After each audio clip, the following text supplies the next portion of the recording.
ਅੱਜ ਆਪਾਂ त्रिकोणमिति ਦੇ ਵਿੱਚ अगले कुछ क्वेश्चन हल करने की कोशिश करांगे। उम्मीद करदा कि पिछले जिहड़े क्वेश्चन सवाल तुसी अच्छी तरह समझ के कर लए होने और टॉपिक जिहड़ा है तुहानूं बड़ा आसान लग्या होना। एक दो क्वेश्चन होर करांगे। जिवें क्वेश्चन है मेरे कोल, कहंदा सही उत्तर चुनना है तो वैल्यूज़ पता करनी आपां ने। 2 tangent 30 degree over 1 plus tangent square 30 degree. देखो इस क्वेश्चन को हल करांगे आपां। इस क्वेश्चन को हल करने के लिए सानू इन्हां दी वैल्यूज़ भरनी पैनी। टेबल दे विचों आपां नूं एक गल पता है कि टेंजेंट 30 डिग्री की वैल्यू हुंदी है 1/√3। वो वाली वैल्यू इत्थे पुट करांगे। ये 2 इंटू टेंजेंट 30 की वैल्यू 1/√3। नीचे 1 प्लस ब्रैकेट च लिखांगे 1/√3। इत्थे स्केयर है तो इहदा सारे का स्केयर हो जाएगा जी। तो ये बन जाएगा साढ़े कोल, ऊपर मल्टीप्लाई करो 2/√3। नीचे आ जाएगा 1 प्लस 1 का स्केयर 1 और जो √3 का स्केयर करांगे स्केयर तो स्केयर रूट कैंसल हो जाएगा। वी हैव ओनली 3 रह जाएगा। और इसनों थोड़ा जिहा होर आपां अगे हल करने की कोशिश करिए।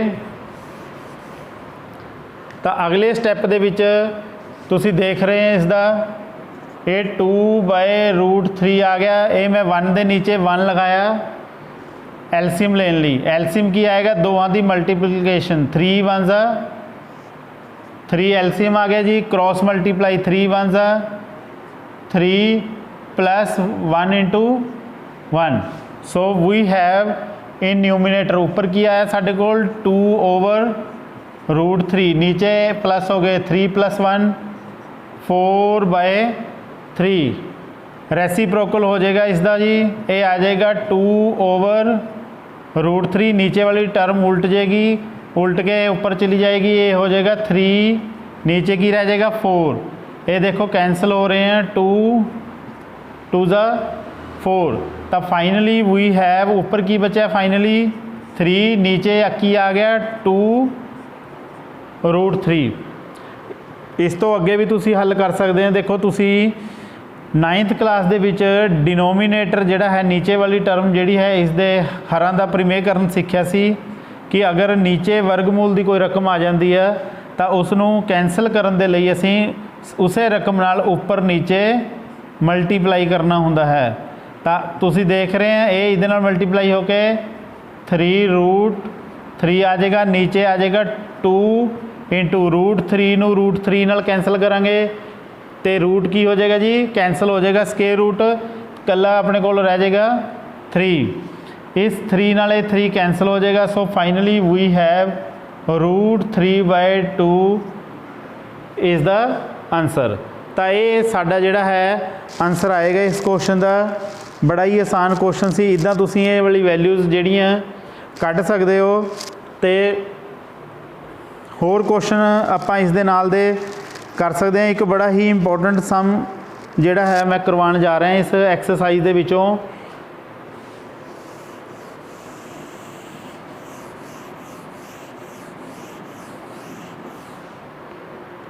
Very important sum question is कहता जेकर टेंजेंट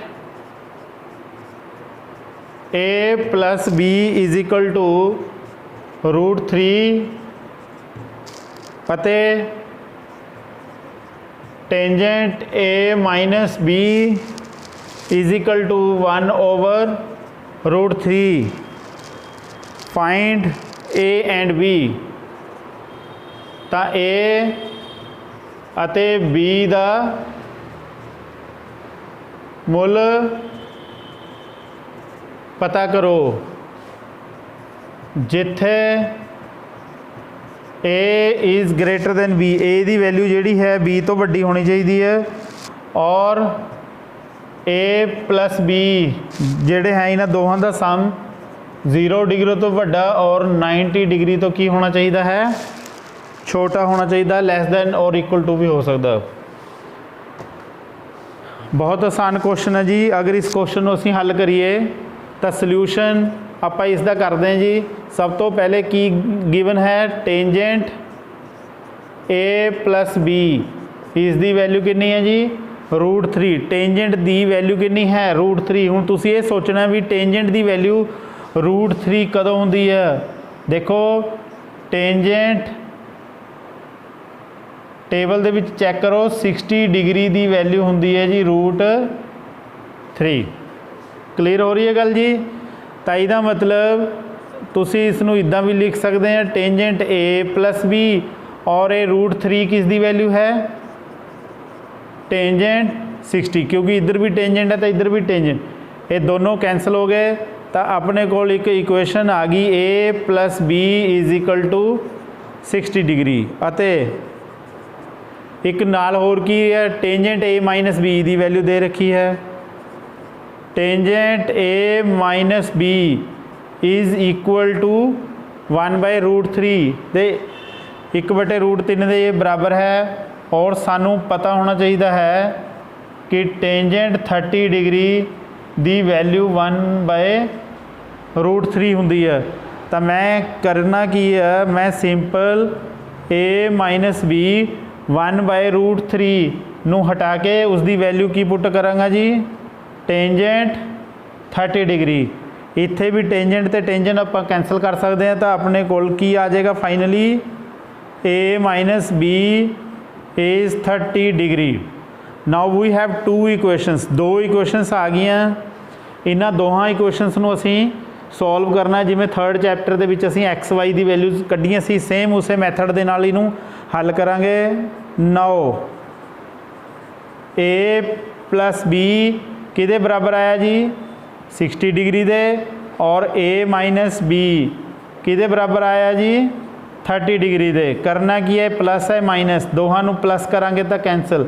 ए और ए किन्ने 2a इक्वल लाइन च लिखने, इक्वल टू दे नीचे इक्वल टू। ए 60 + 30 कितना आ जाएगा जी 90 डिग्री। तो इतों ए की वैल्यू आ जाएगी, ये आ जाएगा 90 डिग्री।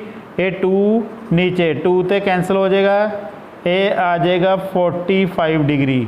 तो असी एक चीज़ चैक कर ली कि साढ़े कोल ए की जिहड़ी वैल्यू आई है वो आई है 45 डिग्री। राइट, हुण आपां फाइंड की करना है, ए की वैल्यू साढ़े कोल आ चुकी है, असी बी की वैल्यू पता करनी है। तुसी इत्थे ए की वैल्यू पुट करके बी कढ़ लो, चाहे तुसी इस इक्वेशन नंबर 2 दे विच ए की वैल्यू पुट करो बी पता कर लो, ये थोड़ी मर्जी है। तुसी चाहे 1 च वैल्यू पुट करो चाहे 2 च। तो ए दी कीमत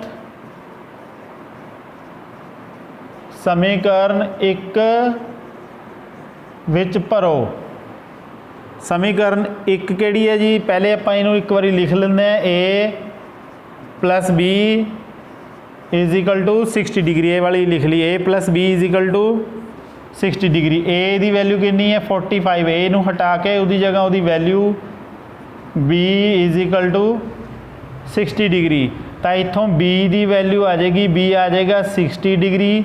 45 मेरा रिप्लेस और ट्रांसपोज हो जाएगा, दूजी साइड चला जाएगा, ये हो जाएगा 45 डिग्री माइनस हो जाएगा दूजी साइड।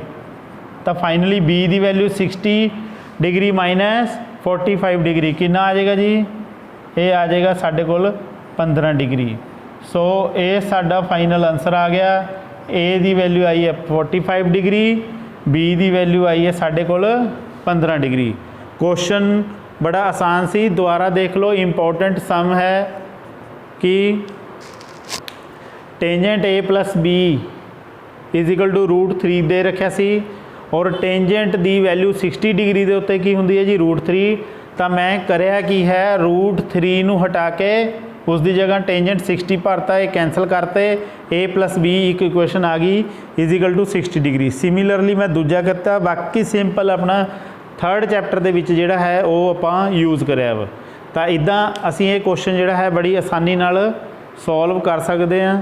तो इदां दे अगर होर भी कोई क्वेश्चन अगर इत्थे तो 10 आ गया, इत्थे भी tan आया, इत्थे साइन कॉस टैन कुछ भी आ जाता है। तो तुसी अगर जो वैल्यू दे रखी अगर tan है तो tan की वैल्यू कढ़ लेनी है। तो इसे मैथड के नाल तुसी होर क्वेश्चन भी जिहड़े हैं इहदे नाल दे सॉल्व कर सकते हो। और उम्मीद है भी तुसी इन्हां क्वेश्चनस नूं अच्छी तरह समझ लिया होना।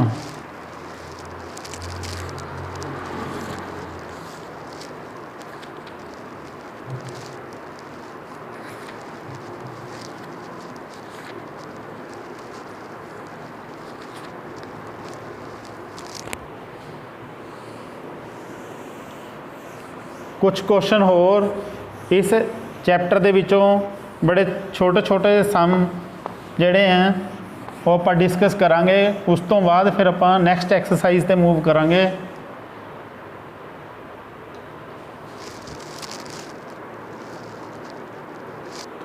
देखो क्वेश्चन 4th है,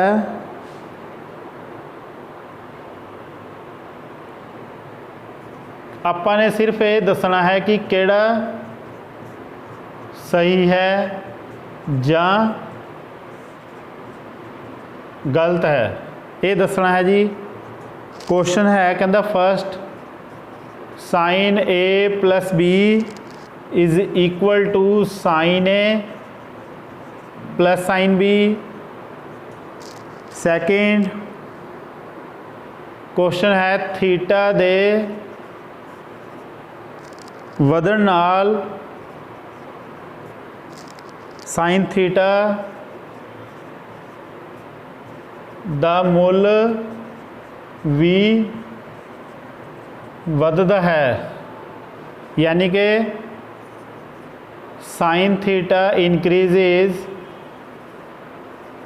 as theta increases. Third is theta दे ਵਧਣ नाल cos थीटा दा मुल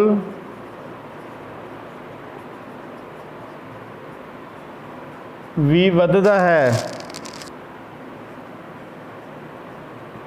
same cos theta increases as theta increases। Fourth theta दे सारे मुल्लां लई साइन थीटा किहदे बराबर है जी, cos थीटा दे। ते फिफ्थ क्वेश्चन सी कहंदा अगर ए थीटा 0 डिग्री होया ते कॉट ए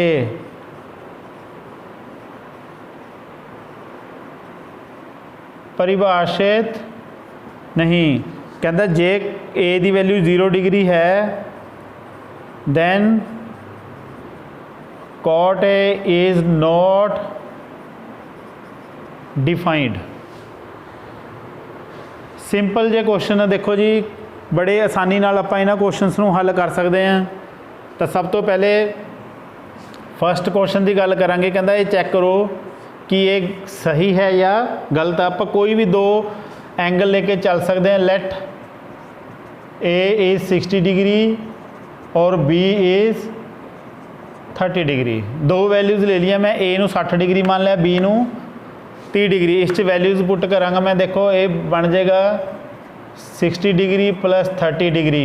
इत्थे ए और बी की वैल्यू, इत्थे भी ए और बी की वैल्यू पुट करांगे। साइन 60 डिग्री प्लस साइन 30, ये बन जाएगा इधर साइन 90 डिग्री। इन्हां दी वैल्यूज़ पुट करो। साइन 60 डिग्री की वैल्यू की होंदी है जी √3/2 और साइन 30 की वैल्यू होंदी है 1/2। साइन 90 की वैल्यू कितनी है 1 और इहदा एलसीएम ले लो 2, ये आ जाएगा √3 + 1। कि दोनों साइडां बराबर हैं? नहीं। Left hand side is not equal to right hand side. तो इसका मतलब जो फर्स्ट स्टेटमेंट है वो साडी की है गलत। Therefore answer is wrong, statement is wrong. Second theta ਦੇ ਵਧਣ ਨਾਲ ਸਾਈਨ ਥੀਟਾ ਦਾ ਮੁੱਲ ਵੀ ਵੱਧਦਾ ਹੈ। ਦੇਖੋ ਤੁਸੀਂ ਥੀਟਾ ਦੀ ਵੈਲਿਊ, ਸਾਈਨ ਥੀਟਾ ਦੀ ਵੈਲਿਊ ਦੇਖੋ, ਯਾਦ ਕਰੋ ਸਾਈਨ ਥੀਟਾ ਦੀ ਵੈਲਿਊ 0 ਡਿਗਰੀ ਦੇ ਉੱਤੇ 0, 30 ਡਿਗਰੀ ਦੇ ਉੱਤੇ ਹਾਫ ਤੇ 45 ਡਿਗਰੀ ਤੇ 1/√2, 60 ਡਿਗਰੀ ਦੇ ਉੱਤੇ √3/2, 90 ਡਿਗਰੀ ਦੇ ਉੱਤੇ ਇਸ ਦੀ ਵੈਲਿਊ ਕੀ ਹੈ 1। ਕਹਿੰਦਾ ਜੇ ਥੀਟਾ ਵੱਧਦਾ ਹੈ ਤਾਂ ਸਾਈਨ ਥੀਟਾ ਦੀ ਵੈਲਿਊ ਵੀ ਵੱਧ ਰਹੀ ਹੈ। ਥੀਟਾ 0 ਹੈ ਤਾਂ ਸਾਈਨ 0 ਹੈ, 30 ਹੈ ਤਾਂ ਦੇਖੋ ਵੱਧ ਗਈ, ਇੱਧਰ ਐਂਗਲ ਵੀ ਵੱਧ ਗਿਆ ਤੇ ਸਾਈਨ ਦੀ ਵੈਲਿਊ ਵੀ ਕੀ ਹੋ ਗਈ, ਇਨਕਰੀਜ਼ ਹੋ ਗਈ। ਫਿਰ ਇਹ 45 ਹੋ ਗਿਆ, ਇਹ ਹੋਰ ਇਨਕਰੀਜ਼ ਹੋ ਗਿਆ, ਐਂਡ ਦੇ ਵਿੱਚ ਇਹ 90 ਡਿਗਰੀ ਤੇ 1 ਹੋ ਗਈ ਵੈਲਿਊ। ਇਹਦਾ ਮਤਲਬ as we move from 0 to 90 degree, ਜਦੋਂ 0 ਤੋਂ 90 ਡਿਗਰੀ ਤੱਕ ਤੁਰਾਂਗੇ ਤਾਂ ਸਾਡਾ ਸਾਈਨ ਥੀਟੇ ਦੀ ਵੈਲਿਊ ਵੀ ਕੀ ਹੋ ਜਾਏਗੀ ਜੀ, ਇਨਕਰੀਜ਼ ਹੋ ਜਾਏਗੀ। ਤਾਂ ਇਹ ਸਾਡਾ ਆਨਸਰ ਸੈਕਿੰਡ ਕੀ ਹੋ ਗਿਆ ਜੀ, ਇਹ ਬਿਲਕੁਲ ਸਹੀ ਹੈ। ਕੋਸ ਥੀਟਾ ਦੇ ਵਧਣ ਨਾਲ ਕੋਸ ਥੀਟਾ ਦਾ ਮੁੱਲ ਵੱਧਦਾ ਹੈ। ਕੋਸ ਥੀਟਾ ਇਨਕਰੀਜ਼ਿਜ਼ ਐਜ਼ ਥੀਟਾ ਇਨਕਰੀਜ਼ਿਜ਼। ਇਹਨੂੰ ਚੈੱਕ ਕਰਦੇ ਹਾਂ ਜੀ। ਕੋਸ ਥੀਟੇ ਦੀ ਵੈਲਿਊ ਸਾਨੂੰ ਯਾਦ ਹੋਣੀ ਚਾਹੀਦੀਆਂ। ਕੋਸ ਥੀਟੇ ਦੀ ਵੈਲਿਊ ਇੱਥੇ 1√3/2, 1/√2, ਹਾਫ ਤੇ 0। ਦੇਖੋ ਇਹ ਵੈਲਿਊ ਇਨਕਰੀਜ਼ ਹੋ ਰਹੀ ਹੈ, ਇਹ ਵਾਲੀ ਵੈਲਿਊ ਕੀ ਹੋ ਰਹੀ ਹੈ, ਡਿਕਰੀਜ਼। ਐਂਗਲ 0 ਤੇ 1, 30 ਡਿਗਰੀ ਤੇ ਇਹ ਵਾਲੀ 45 ਤੇ ਹੋਰ ਛੋਟੀ, 60 ਤੇ ਹੋਰ 90 ਤੇ ਜਾ ਕੇ ਕੀ ਹੋਗੀ 0। ਇਹਦਾ ਮਤਲਬ ਜੇ ਵੈਲਿਊ, ਜੇ angle theta the value if theta is increasing ਤਾਂ ਕੋਸ ਥੀਟਾ ਇਨਕਰੀਜ਼ ਨਹੀਂ ਕਰਦਾ, ਕੀ ਕਰਦਾ ਹੈ, ਡਿਕਰੀਜ਼, ਇਹ ਘਟਦਾ ਹੈ। ਤਾਂ ਇਸ ਕਰਕੇ ਇਹ ਆਨਸਰ ਸਾਡਾ ਹੋ ਗਿਆ ਗਲਤ। फोर्थ थीटा के सारे मूलों ਲਈ साइन थीटा ਤੇ cos थीटा बराबर है। देखो 0 डिग्री ते वैल्यू सेम है नहीं, 30 डिग्री ते नहीं, cos थीटा ते साइन थीटा बराबर कितने हैं, सिर्फ और सिर्फ 45 डिग्री ते। साइन थीटा ते cos थीटा सिर्फ 45 डिग्री ते बराबर होंगे हैं। ये कहता सारे मूलों ਲਈ बराबर हैं, for every value of theta. It means our statement is wrong. A is 0 degree, जे ए की वैल्यू 0 डिग्री है तो कॉट थीटा की वैल्यू की है। देखो कॉट ए हुंदा है कॉस ए। वैसे तो थोनों वैल्यू सीधी याद होनी चाहिए है, फिर भी नहीं याद तो कॉट का फार्मूला वैल्यू पुट करो, ए कॉस 0 साइन 0। कॉस 0 की वैल्यू, कॉस 0 की वैल्यू, 0 की वैल्यू की है 1। साइन 0 की वैल्यू, साइन 0 इज 0। अगर किसी भी फाइनाइट क्वांटिटी, किसी भी रकम 0 ਨੂੰ ਛੱਡ के किसी भी रकम के थले अगर 0 आ जाती है तो असी उसनों लिखते हैं परिभाषित नहीं। तुसी टेबल चो भी देख सकते हैं। सो आंसर की है, cot theta is not defined. ये साडा आंसर बिल्कुल सही है। तो इदां अपना ये जिहड़ी एक्सरसाइज है कंप्लीट हो गई। अपने इस एक्सरसाइज नूं चंगी तरह समझ लेना है। उम्मीद करदा भी ये सारी एक्सरसाइज जिहड़ी है तुहानूं बिल्कुल क्लीयर हो गई होनी। तो हुण इस तो अगे आपां अगली एक्सरसाइज शुरू करांगे।